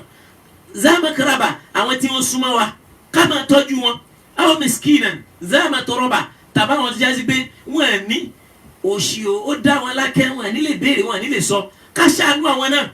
ó ní summa lẹ́yìn náà kana minal ladina amanu ló tó wá kankan tó wá ṣàánú àwọn tí wọ́n gbọ́ lọ́n gbọ́ nù wa watawasaw bis-sabr tó jẹ́ páwọn ni wọ́n ń ṣe wáàsí fún wa ká ṣe sùúrù pẹ̀lú Ọlọ́run ká gbọ́ Ọlọ́run gbọ́ ká tẹ̀lé Ọlọ́run watawasaw bil marhama àwọn ni wọ́n ń ṣe wáàsí fún wa pé ṣàánú àwọn èèyàn Ọlọ́run lè ṣàánú àwọn náà. Níbo la ti wá rí pé gbọ́dọ̀ fún wọn lówó lénìí àwọn amórí ẹ̀sìn asókodò kó wá ń ṣe bó ti fẹ́ bó ti hùn ọlọ́kó dàkún kó sì jó àánú wa. Tẹ̀sírí ṣáàrí ras obìnrin gbọ́dọ̀ tinú orí ẹ̀ ṣe wàtẹ́ńdíìbì ó ń láti máa ṣe ìmọ́tótó ẹ̀. Ẹlẹ́ẹ̀keje òun náà ní wípé wasailu tajmil alhaditha gbogbo ọ̀nà tí wọ́n fi ń tọ́jú ara láyé téèyàn máa fi ṣẹ̀ṣọ́ láyé lónìí náà ní ṣàrí àfaramọ́ lódiwọ̀n tí ó bá ti nílé kó àlàáfíà báyìí nìyàn tí ò nílé kó àlàáfíà tí ò nílé kó ìdààmú bá àlàáfíà rẹ̀ tí ò nílé kó wàhálà báyìí tánàbí tí ò wá fi dìdààmú sáwọn ẹlòmíì tánàbí sọ fún wa pé la darara wala dirara má lọ wá tí ó kó nira báyìí tí wàá di pé ìnira nìna yóò tún wá máa jà láàrin àwọn ènìyàn. So fayubahu lil mar'a an tatadayyana li zawjiha bi kulli ma yuraqibuhu gbogbo tó lè ṣe ọkọ lójú kòkòrò láyé ní ṣàríà gbà wípé ìyàwó lè lò láti fi ṣoge lódiwọ̀n tọkọ ni ò bá ti tako mimma laysa fihi ma'zuru shar'an lódiwọ̀n tó bá já sí pé ṣàríà ò bá ti ṣe nǹkan náà tí ò bá ti ṣe léwọ̀ gbogbo nǹkan yẹn náà ni a lè lò. Bákan náà àtúwá ń ṣerun àwọn kan ọmọ ń sọ wípé la'ana Allah alwasila walmustawsila ìbínú Ọlọ́run kó máa bá ẹni tí ń bá yàn fi irun kúrun àtẹ tí wọ́n ń bá fi irun kúrun. Awalan níjọ́ tá Nabi sallallahu alayhi wa sallam tó ń sọ ọ̀rọ̀ yìí arábìnrin kan jọ náà ó sáré ni àárẹ̀ rẹ̀ sì bùkátà kan gé irun orí rẹ̀ ẹnìkan bẹ ó fẹ́ lọlé ọkọ òun ò ní irun lórí òun wá bùkátà irun ṣàárùn àdàmíyùn irun ẹ̀dẹ́ ènìyàn bíi tiẹ̀ láti fi kún irun ẹ̀ lóbi ká Nàbí sọ ìbínú Ọlọ́run máa bá ẹni bá fi irun ẹ̀dá ẹgbẹ́ rẹ̀ tó bá fi kún irun nígbà tá à ń sọ bẹ́ẹ̀ kí wọ́n má fi irun kírun rọ́bà ńkọ́ ṣé kìí ṣe irun ni a ní wọ́n lè lo rọ́bà torí pé rọ́bà tẹkinọ́lọ́jì ló gbé wá bákan náà lòwú tí wọ́n máa ṣe nì òwú tí wọ́n máa fi di irun nì kí la ṣe wọ́n fi nǹkan kúrun irun ṣe irun àdàmíyùn àwọn àfa lọ sọ́nà méjì lórí ẹ̀ àwọn kan sọ wípé gbogbo téèyàn bá fi ń kúrun ni láwọn àfa àdéjà sí pé innahum mutashaddidun àwọn tí wọ́n máa ń mú ẹ̀sìn ní líle koko àwọn kan sì ń bẹ mutarakhisun àwọn máa ń mú ẹ̀sìn ní rírọ̀ àwọn gbà yí pé tí irun ni èyí bá ti ṣe irun ẹ̀dẹ́ ènìyàn bí ẹgbẹ́ wa tó bá ti jẹ́ nínú irun ara ẹran tàbí nǹkan míì tọ́lọ́ wọn bá ṣe ní àlàálì kò sí láì fi ń bẹ̀ tọ́kọ bá faramọ́ tí ò bá sì faramọ́ kó má dà o. so eléyìí téèyàn bá fẹ́ kà tíra kan bẹ wọ́n ń pè ní alifikiru alwadi fikiru alwadi yìí ìdí mẹ́ta ni ti àfáwà Muhammad Bakar Ismail kéèyàn lọ kà yóò rí ń bẹ yóò rí àwọn bayanati yẹn yóò rí àwọn àlàyé ẹ̀ so yẹn fi hàn wípé àwọn nǹkan kan ń bẹ tí ó gba ìgbàgbọ́ lára ènìyàn lódiwọ̀n tó bá já sí pé ẹni yìí ò ní ṣí ilẹ̀ ọkọ rẹ̀ nìkan ni ó máa rí inú ilé ẹ̀ kò sí tó kàn wá a máa ṣe lójú kòkòrò eléyìí náà ló fà á lẹ́nìí táwọn èèyàn fi ń rò wípé ìsìláàmù ẹ̀sìn ló ká champion ni ẹ̀sìn téèyàn ò lè báyé mu ẹ̀sìn téèyàn ò lè gbádùn ara ẹ̀ ẹ̀sìn téèyàn ò lè tún ara ẹ̀ ṣe torí pé a ti kó ìrònú oríṣiríṣi síbẹ̀ láti fi gba làákàyè àwọn èèyàn bẹ́ẹ̀ ọlọ́run ọba ló sì lẹ̀sìn òun ló lẹ̀sìn rẹ̀ ẹnìkan ò bá ní ẹnìkan ò lè ṣòfin sínú rẹ̀ òun náà ló lòfin rẹ̀ tá a bá dẹ̀ wá rí i pé mimma sakata Allahu anhu nínú tọ́lọ́run ọba dákẹ́ lórí ẹni tó sì jẹ́ afúwòn tó mójú kú ọmọ ẹ̀ so ìyẹn jẹ́ nínú àwọn nǹkan tí ó ń jẹ́ ọ̀ṣọ́ tá a bá wọlé a rí i pé gẹ́gẹ́ bí ètò ọlọ́run àti ìṣesí ànábì wa Muhammad sallallahu ta'ala alayhi wa sallam torí pé ó rẹ ara náà díẹ̀ tí kì í kódà ó kú òní díẹ̀ alhamdulillah pé ká má ṣe kò ní dá kódà oorun mọ́jú gan pàápàá bí ìgbà tá à ń jí tá à ń sùn tí gbogbo ẹ̀ ń dà pọ̀ mọ́ra níbo alhamdulillah pé tọ́ iṣẹ́ ọlọ́run kò ṣe é mọ́ ṣe ọlọ́run ọba tí máa fún yàn lálàáfíà bá a ti wá wì í olúwa ọlọ́run dákun ṣe ní sábàbí àlàáfíà fún wa má fa rẹ̀ ṣàwátà jọ ń wúra wa bí yàn bá sì wo ohun mi yẹn náà ń jẹta yóò mọ̀ yí pé torí pé ọ̀sẹ̀ tá a bá ti lọ́ọ́ ṣe wá sí lẹ́kọ̀ọ́ mo máa ń sábà sinmi lájà bí ọjọ́ 5 sọ́sẹ̀ kan kí n tó padà wálé àbẹ́lẹ̀ yìí kò sáyè ìsinmi njọ́ mi bá sì débi tá à ń lọ ẹ̀ ó ṣeé ṣe ká mọ́ sùn so njọ́ mi ò lè mọ́ sọ̀rùn so kọ́lọ́ kó ṣíjú àánú wa nígbà tá a bá ń ṣe tán lágbo kan gbà mí aago 2 a sì tún to ẹjọ́ a sì tún sọ̀rọ̀ oorun ò ní sí bọ́ ọlọ́run dákun mo ṣàdúrà fún àfáwà Professor Jamiu Adégúnwà ọlọ́run bá mi ṣíjú àánú o àlàáfíà tọ́lọ́run fún ọlọ́mọ gbà kúrò lára ẹ̀ o torí gbogbo tó ń ṣe ní àlàáfíà náà pọ̀ ọlọ́mọ wa sọ di fíafíà mọ́ lọ́wọ́ torí pé ẹni àdúrà ni ọlọ́run jẹ́ kádùrà rẹ̀ gbà má jẹ́ ó kú lójijì o má sì jẹ́ ó ṣánkú iṣẹ́ tó ń ṣe lẹ́yìn ọlọ́run dákun jẹ́ ó jẹ́ ẹ̀dọ́jọ́ alẹ́ èyí táwọn náà wá ń jẹ́ yìí ọlọ́run dákun já jẹ́ ẹ̀dọ́jọ́ alẹ́ lọ́lá la ilaha illallah gbogbo àwa tá a wà lórí ètò tá a jọ ń gbọ́ra wa pẹ̀lú ògo lọ́dọ̀ ọlọ́run aṣàdúrà fún arákùnrin kan ọlọ́ba wa ṣíjú àánú wo ọmọ ẹ̀pẹ́ ni ó dàbí ó pè láti bí Germany lánàá àbíbí kan ó pè lọ́gànjọ́ òru ó wá ní alhamdulillah inú ó dùn wípé ẹ̀pẹ́ láti ń ṣe nǹkan yìí inú ó dùn wípé ẹ̀pẹ́ ni wọ́n ti ń ṣe nǹkan yìí wípé òun náà fẹ́ dá sí in tó bá ká pé issue network yẹn gangan la kọ́kọ́ ó sì sọ ká lọ béèrè lọ́dọ̀ àwọn ní network wípé kí lẹ ti ń pè ṣé rústà lẹ́ máa ń pè tí bẹ́ẹ̀ ni router pé ká lọ béèrè pẹ́ẹ́pẹ́ ń tiẹ̀ ní ká lọ béèrè tá a bá rí pẹ̀lú ògo lọ́dọ̀ ọlọ́run agbára àwọn yóò gbé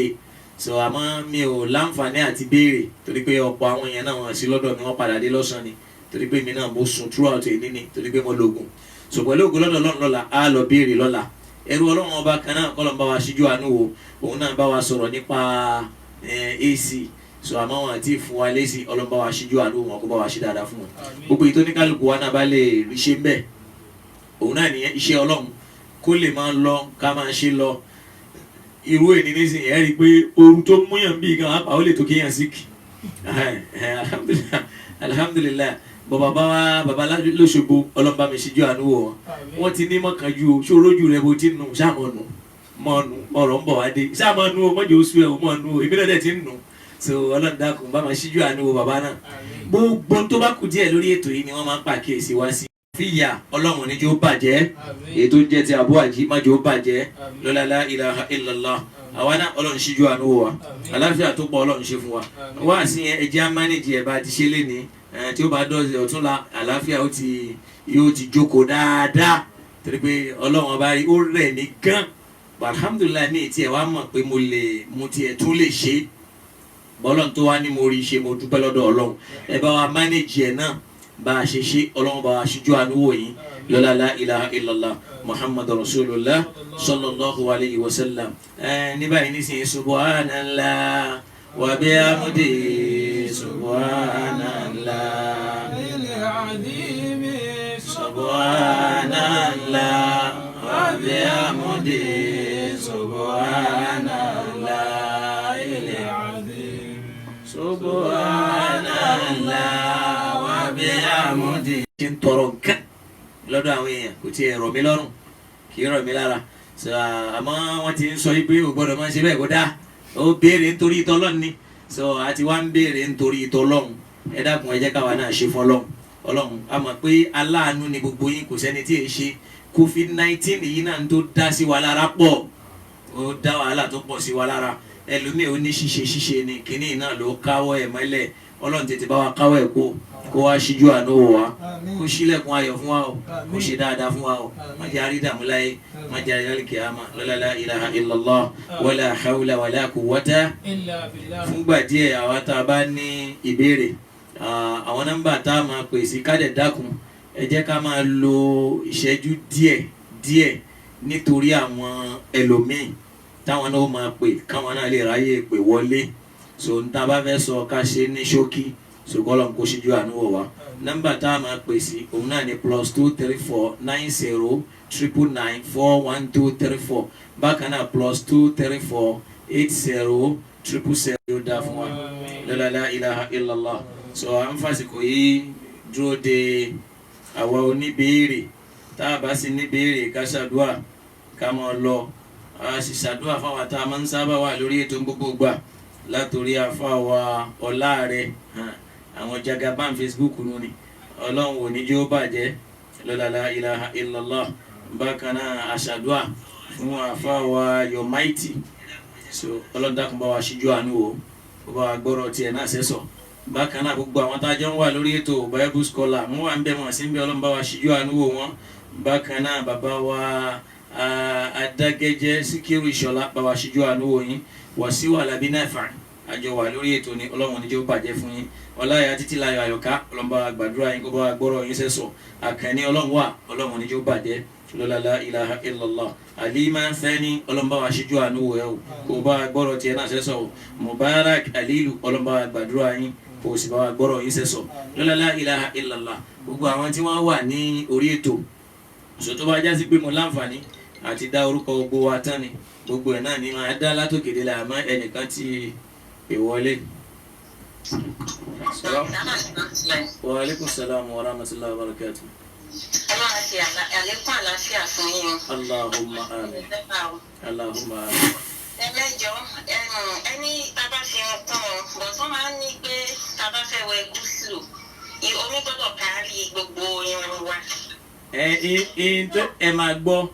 ìtọ́lọ̀ Ṣé kájà gbàdo? ọlọ́run á ṣàlékún dáadáa èyí tó bá fi lè mú omi tó ti kan orí yín pẹ̀lú ògo lọ́dọ̀ ọlọ́run ó dé sàlẹ̀ pátápátá tó bá ti lè wọ ibẹ̀ tó ti kan orí yín ó ti mú àṣẹ ọlọ́run ọba yẹn ṣẹ. ọwọ́ ẹ̀yà kùn ọlọ́run á kún wa lọ́wọ́. Assalamu alaikum ẹ bá wa dá sétò yìí o ọlọ́run á ṣe ń rọrùn. náà àwa tá a bá tún fẹ́ pè irú òrèrè yẹn nísìnyí túláàsì kọ́ ni kí obìnrin máa da omi sórí 100% torí pé irun tí wọ́n máa ń rùn tó bá ti lè fi ọwọ́ bu omi tó bù sí tó ti fọwọ́ ṣe é báyìí ó ti kárí ẹ̀ lọ́dọ̀kọ́ ni kó ṣẹ̀ṣẹ̀ gbé abọ́ kó lóun fẹ́ dà sí òun fẹ́ da omi sí gbogbo inú orí òun torí pé bólú wa ṣe dá wọn nù ni kọ́lọ́n kó ṣíjú àánú wọ̀ wá. So now àwa tá a bá tún fẹ́ tá a bá tún fẹ́ pè wọlé o so kọ́lọ́n kó ṣe dáadáa fún wa.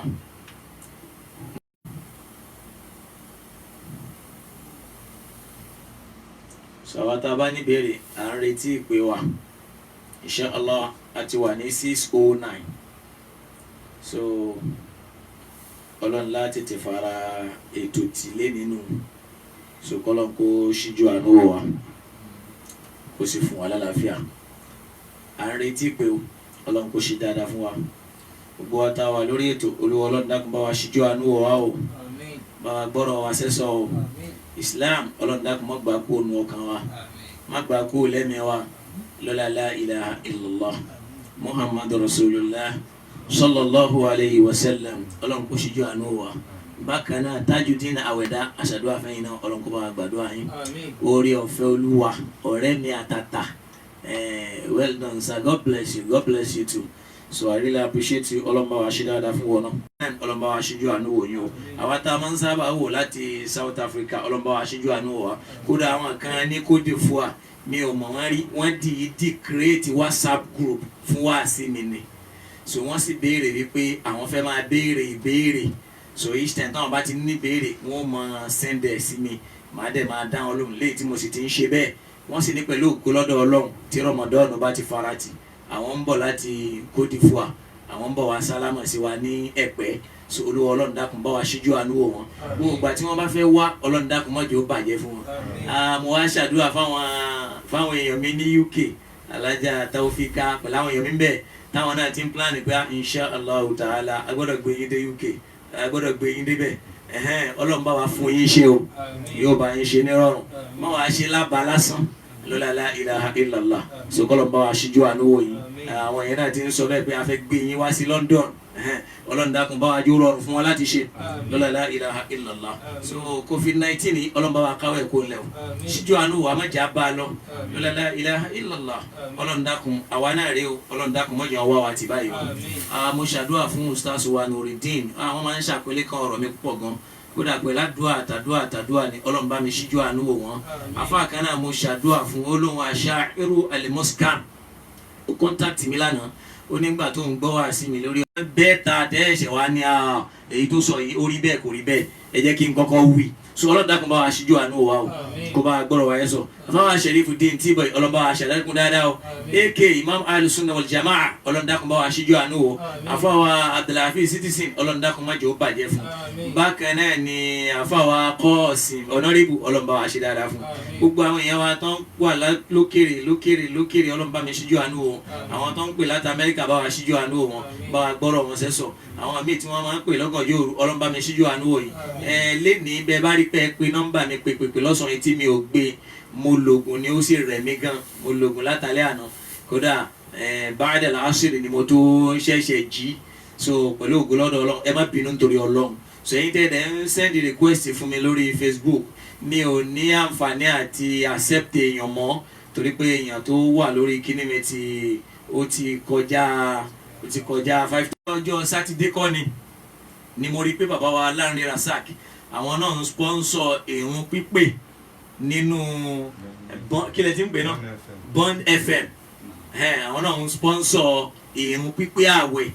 Ọlọ́run bá mi ṣíjú àánú wò wọn o bá mi gbọ́dọ̀ wọn sẹ́sọ̀ èyí tí wọ́n ṣe yẹn náà ìwúrí ni fún wa Ọlọ́run dákun àpàdà sí ìgbà má jẹ́ owó wọlé tọ̀ wọ́n ìyá wa Lanre náà ìyá wa Jùmíkẹ́ bá mi ṣíjú àánú wò ìyá náà da sọ́dọ̀ mi púpọ̀ Ọlọ́run níjó bàjẹ́ fún wọn kódà ní Ramadan nìyà àti ìgbóhùn ara wa àmọ́ Ọlọ́run dákun má jẹ́ ó burú fún wọn nígbà mo wá gbóhùn wọn lórí rédíò pé Chief Lanre Rasak mo wá tún ṣàdúrà gan Ọlọ́run níjó burú fún bàbá ò ní padà sẹ́yìn ẹ gùn lẹ́mìí ẹ lálàáfíà ẹ wà láṣepẹ lórí ẹ lọ́la la ilaha illallah bákan náà tó ń fàsìkò yìí sọ fúnra wa gbogbo ọjọ́ sátidé láyé ẹ máa pàdé Risalatul Haqq ìpìlẹ̀ ọ̀rọ̀ tó gbogbo ń sọ ń bódodo náà gbogbo ni ó sì mẹ́rin Kùránì wa máa jálẹ̀ àkíkì tó sì máa jẹ́ authentic sọtẹ́ ọ̀rọ̀ Kùránì sì rẹ̀ authentic ni so ọlọ́run àlàkíkì ni nísìnyí wọ́n pe sálàfí wọ́n fi sálàfí ilẹ̀ fáwọn tó ní tí wọ́n ń jà ìgbé á máa kílèmù sálàfí kò sì tẹ̀lé àwọn àfa sálàf sálẹ̀ tẹ̀lé àwọn àfa sálàfù sálẹ̀ ṣáwọn sálàfù sálẹ̀ yẹn wọ́n dájà náà Muhammad lọ tí mò ń kó ti ọ̀rọ̀ ẹ̀ sọ àbáwọn sálàfù sálẹ̀ yẹn wọ́n dájà àwọn sàhábà tí mò ń kó ti ọ̀rọ̀ ẹ̀ lọ kámpẹ̀lẹ̀ tí mo tún máa ń mú ọ̀rọ̀ àwọn sálàfù sálẹ̀ wá níbi tó bá ti lè níbàámu pẹ̀lú tọlọ́hun àti tànẹ́bùwà Muhammad ibi tí ò bá níbàámu ni mo ti ń yọ dànù bí a gbọ́dọ̀ tẹ̀lé wọn àwọn náà sọ fún wa yìí pé tá a bá sọ̀rọ̀ kan tí ò bá bá Kùránì àtàdísì mu ẹ dànù àwọn ni wọ́n kì wá nílọ bẹ́ẹ̀ wọ́n sì wá kì wá nílọ táwa máa ṣe nǹkan mi Olúwa Ọlọ́run dákun bá wa ṣíjú àánú wò wọn o bá wa ṣíjú àánú wò yín o Fasasi sculptor Ọlọ́run bá wa ṣíjú àánú wò yín Suleimanu Akewe Ọlọ́run bá wa ṣíjú àánú wò yín Rami Abike Ọlọ́run bá wa ṣíjú àánú wò yín agbára Allah quwwatillah agbára Ọlọ́run ò ní kú ònú ayé yín nílẹ̀ tí wọ́n kọ́lé náà lákọ̀tì Ọlọ́run dákun bá wa parí ilé wọn bá wa ṣíjú àánú wò wọn gbogbo àwọn tá àti ìralẹ̀ Ọlọ́run kó ralẹ̀ àlùbáríkà fáwa náà gbogbo àwọn tá àti ní òwò tó ń bí àlùbáríkà tí ó máa bí owó Ọlọ́run ṣílẹ̀kùn ẹ̀ fáwa náà jẹ́ ká máa ṣe pẹ̀lú rọrùn ká máa jẹ pẹ̀lú rọrùn ká máa mu pẹ̀lú rọrùn la ilaha illallah ṣíjú àánú wò Ọlọ́run Ọlọ́run má fi bí pa wá o ọba tí ò fi bí pa ara Mẹ́kà àti Mẹdínà má jẹ́ àrí ìnira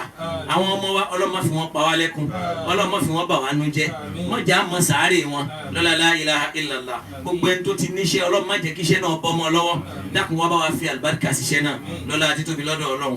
la ilaha illallah sódà pé Ọlọ́run ò ní kí ìbéèrè yẹn dẹ̀ láǹfààní àti wá máa ń torí nẹ́tíwọ̀kì yẹn káwá máa fi ń ṣe lọ gbogbo yín la ṣàdúrà fún ọlọ́ba àgbàdúrà yín o nẹ́tíwọ̀kì yẹn ò jẹ́ ká rí o kọ gbogbo wa bákan náà ni gbogbo wa tá àgbàdúrà yín bẹ́ẹ̀ o má jẹ́ kí bẹ́ẹ̀ dàrú o gbogbo àwọn tí wọ́n wà lókèrè Ọlọ́run má jẹ́ kí lẹ́bẹ̀ẹ́ gbóná mọ́ wọn lọ́wọ́ àtúwọ́n à ń ṣàdúrà fọlájà wa Tawfika Ọlọ́run bá mi ṣíjú àánú o gbogbo èrò wọn ń lo òyìnbó Olúwa Ọlọ́run dákun bá mi jó bọ́ sí fún wọn bákan náà ẹ̀gbọ́n wa Big Larry Ọlọ́run bá mi ṣíjú àánú o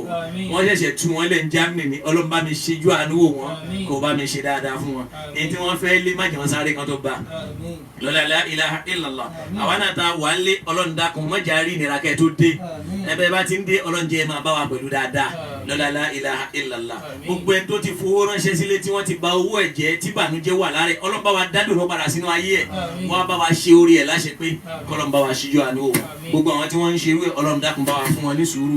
kó bá wa ṣe dáadáa fún wọn ó dà pé ìpè kan ti wọlé. Naam. Hello. Wa alaikum salam wa rahmatullahi wa barakatuh. Wa alaikum salam anda yín láti bo ta ló ń bá wa sọ̀rọ̀ nẹ́tíwọ́ọ̀kì mọ́jọ wọlé tọ̀ wá la ilaha illallah èyí tí ó kàn tí wọ́n fi sọ pé ẹgbẹ́ lọ sáárò Ọlọ́run dákun mọ́jọ kọlù mí mọ́jọ kọlù gbogbo ẹ̀yin tẹ̀ ń wò mí mọ́jọ kọlù gbogbo ẹ̀yin tẹ̀ ń ṣe àmì la ilaha illallah la ilaha illallah la ilaha illallah Muhammadu rasulullah àti rí kọlù kan láti UK. Salamu alaikum.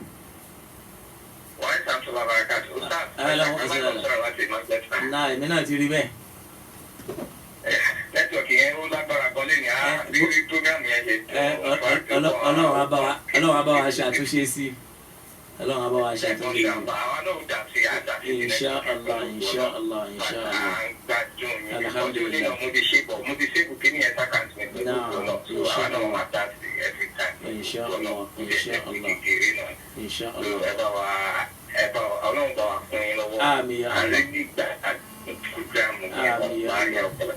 آخر الآخرين يا ذا القوة المتين يا رحم المساكين ويا أرحم الراحمين يا أول الأولين ويا آخر الآخرين يا ذا القوة المتين يا رحم المساكين ويا أرحم الراحمين سورة الإخلاص بسم الله الرحمن الرحيم قل هو الله أحد الله الصمد لم يلد ولم يولد ولم يكن له كفوا أحد ولا حول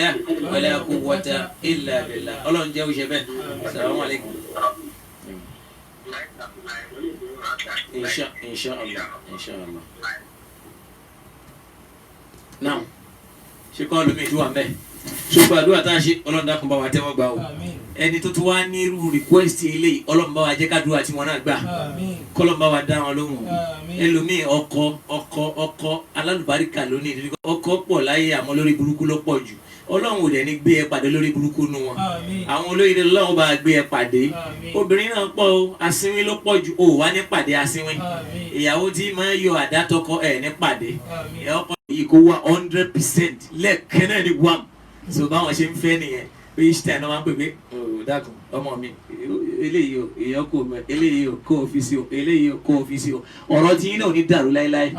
bàbá náà bàbá àlùbáríkà ni wọ́n ní 40 years làwọn ti ń rí mi lójú oorun bọ̀ wá wọ́n á sì mọ̀ mí rí kò wá sí gbà tó ìjọ tó máa ń sọ wọ́n yàn pé ẹni mo ti mọ̀ látogójì ọdún sẹ́yìn pé Ọlọ́run fẹ́ lò ní wọ́n sì rí nǹkan yẹn wí so wọ́n máa ń ṣe mí bí ọmọ bíi páwọn ló bí mi so mi ò mọ àlá páwọn kan á sì tí ì ríra rí bàbá náà má jẹ́ ńlá padà sí wà àtàpadà sí gbà àwọn ọmọ wọn ọlọ́mọ àṣẹ wọn lọ́mọ alábàríkà lọ́la la ilaha illallah bá wa ṣíjú àánú wò wọn o lọ́la la ilaha illallah Allahumma rabbana àti wà ní 627 atina fi dunya hasanatan wa fil akhirati hasanatan wa qina adhaban nari tawaffana muslimina walikina bisalihin ọlọ́run àwọn tá àti ìmẹ́nuba irú àdúrà táwọn fẹ́ níwájú ọlọ́run àwọn bàbá wa ní dárò dá ọlọ́mọba wa ṣe dáadáa fún wọn àwọn bàbá wa lórílẹ̀ ọlọ́mọba wa ṣe dáadáa fún wọn àwọn bàbá wa ní Ìbàdàn bá wa ṣe dáadáa fún wọn bàbá wa ní Ma'adul Harabi ọlọ́mọba wa ṣe dáadáa fún wọn gbogbo àwọn bàbá wa lókè ìsúná kárí gbogbo àwọn madaris tí wọ́n wà káàkiri Nàìjíríà ọlọ́mọba wa ṣe dáadáa fún wọn títí kan Darun Naim ọlọ́mọba wa jẹ́ kí bẹ́ẹ̀ máa lọ sí májò padà sẹ́yìn torí pé ìlọsíwájú yẹn náà ní Islam ó túbọ̀ máa fi ga Ọlọ́run jẹ́ kí gbogbo ẹ̀ máa ga sí èyí tó ní kálukú náà yìí tó fẹ́ dákunjú ó ṣeé ṣe la ilaha illallah Allahumma rabbana ظلمنا أنفسنا وإن لم تغفر لنا وترحمنا لنكونن من الخاسرين ربنا أفرغ علينا صبرا وثبت أقدامنا فانصرنا على القوم الكافرين بحق لا إله إلا الله بحق الحي القيوم بحق لا إله إلا أنت سبحانك إني كنت من الظالمين رب اغفر لي ولوالدي ولمن دخل بيتي يا مؤمنا وللمؤمنين والمؤمنات ولا تزد في العالمين إنك حميد سبحانك اللهم وبحمدك نشهد أن لا إله إلا أنت نستغفرك ونتوب إليك tá bá fẹ́ pàdé lọ́tùnla Ọlọ́run jẹ́ á pàdé pẹ̀lú dáadáa jẹ́ á pàdé pẹ̀lú oríire gbogbo tá ń béèrè Ọlọ́run jẹ́ ó ti tẹ̀ wá lọ́wọ́ gbogbo tá wọn Ọlọ́run jẹ́ á ti rí ètò ta kókó sí wa lọ́rùn tí ò tẹ́ wa lọ́rùn Ọlọ́run dákun bá wa tú èyí tó ti tú tó ń jẹ́ á nísìmí Ọlọ́run má jẹ́ káyé tó dè mọ́ wa lára lọ́la la ilaha illallah subhana rabbika rabbil izzati amma yasifun wa salamun ala al-mursalin walhamdulillahi rabbil alamin. Assalamu alaikum wa rahmatullahi wa barakatuh.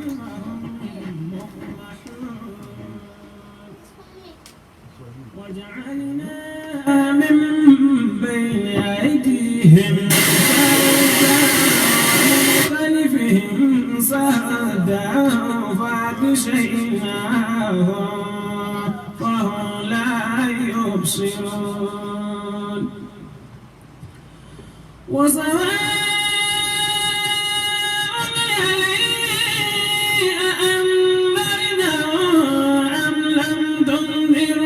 لا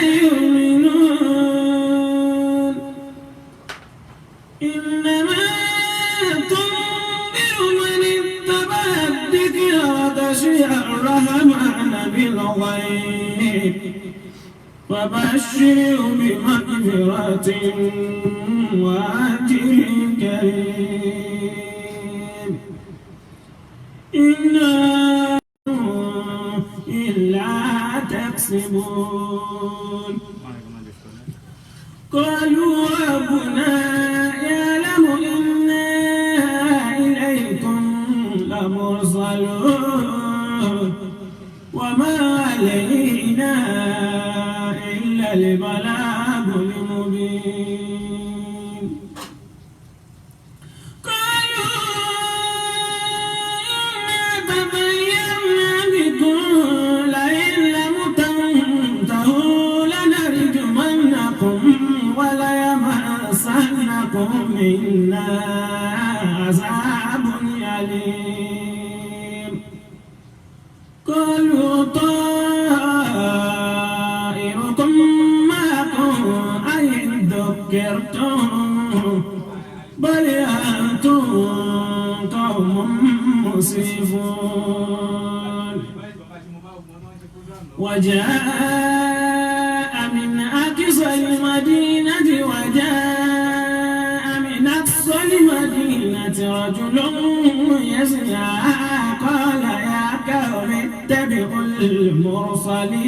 المرسلين اتبعوا من لا يسألكم أجرا وهم مهتدون وما لي لا أعبد الذي فطرني وإليه ترجعون أأتخذ من دونه آلهة إن يردني الرحمن بدر لا تغني عني شفاعتي